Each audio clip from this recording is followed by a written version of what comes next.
CUET के last 30 days are very important. चाहे आपने अभी तक कुछ पढ़ा है, नहीं पढ़ा है, पढ़ने की सोची भी नहीं है, बट इन लास्ट 30 डेज में अगर आप मन लगा के मेहनत करके पढ़ लेते हो तो ट्रस्ट मी, आप आराम से सीयूईटी क्लियर कर जाओगे। And who am I to tell you this?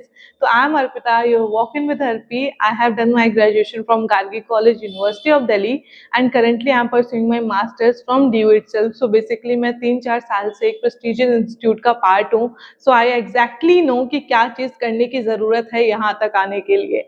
So let's start with the strategy video, but उससे पहले चैनल सब्सक्राइब कर लेना, because this is the only channel you need. चाहे वो आपकी करियर गाइडेंस हो, सीयूईटी रिलेटेड हो, अपडेट्स हो, दिल्ली यूनिवर्सिटी के बारे में हो, सब कुछ आपको एक मात्र चैनल से मिलेगा। First thing that I always suggest is कि कोई भी सब्जेक्ट का पीवाईक्यू लो एंड उसको टाइमर के साथ सॉल्व करो। एंड आप रिजल्ट एक्सपेक्ट मत करो कि आप बहुत अच्छा कर लोगे, बहुत बुरा कर लोगे, कुछ मत एक्सपेक्ट करो। This will give you an idea कि सीयूईटी किस लेवल का एग्जाम है, किस लेवल की आपको मेहनत करनी पड़ेगी। ना ही इससे आपको मोटिवेट होना है, ना ही डीमोटिवेट होना है, ठीक है। सेकेंड थिंग, आपको सिलेबस अच्छे से गो थ्रू करना है, क्योंकि बहुत सारे लोग सिलेबस नहीं देखते हैं and then they will get to know कि अच्छा ये चीज तो थी ही नहीं सिलेबस में, बट एक्चुअली में वो चीज सिलेबस में होती है, ठीक है। तो सिलेबस जरूर चेक करना है। जो भी नई चीजें ऐड ऑन हुई हैं उनको पढ़ना बहुत ज्यादा इंपॉर्टेंट है। सिलेबस के बाहर कुछ भी नहीं आएगा, तो बस सिलेबस कर लो। एंड मोटा मोटा जो आपका सिलेबस है वो क्लास 12 का सिलेबस है एंड एनसीईआरटी का सिलेबस है। कोई अगर आईसीएसई बोर्ड का बच्चा है या फिर स्टेट बोर्ड का बच्चा है जहाँ पे एनसीईआरटी फॉलो नहीं होती है, तो आपको एनसीईआरटी करनी ही पड़ेगी। आप कैसे कर सकते हो एनसीईआरटी? आपके पास इतना टाइम नहीं है, या तो शॉर्ट नोट से कर लो या फिर वन शॉट से कर लो, बट एनसीईआरटी के बिना आप ये चीज नहीं कर पाओगे, ठीक है। थर्ड थिंग की कोचिंग लेने की जरूरत है या नहीं है? देखो, सीयूईटी बहुत इजीली आपका सेल्फ प्रिपरेशन से किया जा सकता है, बट हर एक इंसान की कैपेबिलिटीज अलग होती हैं। तो अगर आपको कोचिंग की नीड लग रही है, आपको लग रहा है कि आप खुद से ये चीज नहीं कर पाओगे, तो कोई भी एक क्रैश कोर्स ले लो। बहुत अच्छे अच्छे ब्रांड हैं मार्केट में, आपको जिसका भी अच्छा लगता है, जिसका भी सही लगता है, जिसकी भी फैकल्टी अच्छी लगती है, आप ले लो। If you want me to tell you something, तो वो मैं नेक्स्ट वीडियो में या कहीं पे भी आगे बता दूंगी, बट यहाँ पे मैं कुछ भी बोलना नहीं चाह रही कि इस ब्रांड का पर्टिकुलर आप लो, ठीक है।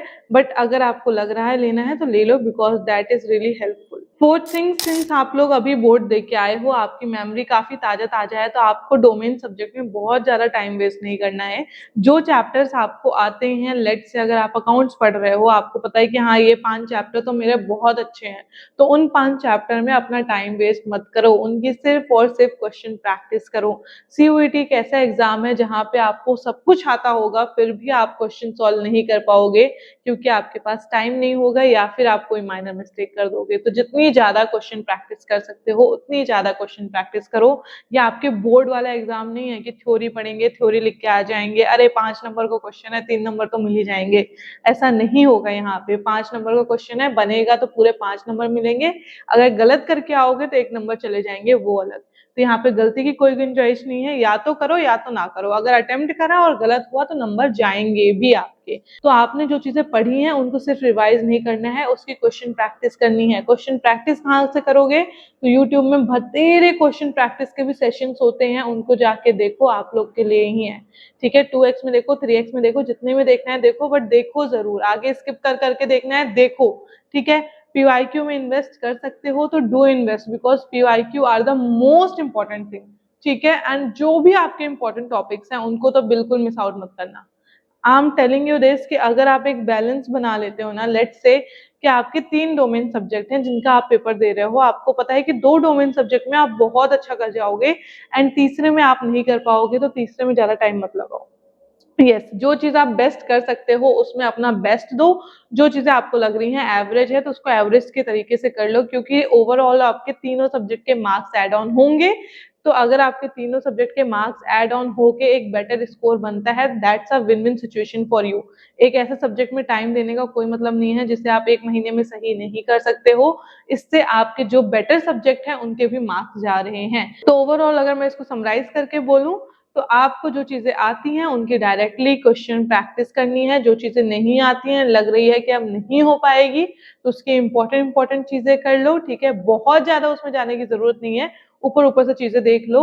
एंड जो चीजें आपको लगता है कि बिल्कुल नहीं हो पा रही है, तो कम से कम पीवाईक्यू देख लो। हालांकि पीवाईक्यू आपको सबके करने हैं। मैं तो कहती हूँ, अगर आपको लग रहा है कि आपकी चीजें कंप्लीट हैं, आपको सब आता है, एकदम मेमोरी फ्रेश फ्रेश है, तो कुछ मत पढ़ो, सिर्फ क्वेश्चन प्रैक्टिस में जाओ। एंड जब आप क्वेश्चन प्रैक्टिस कर रहे होगे, I want you to make one notebook, जिसको हम बोलेंगे एरर नोटबुक।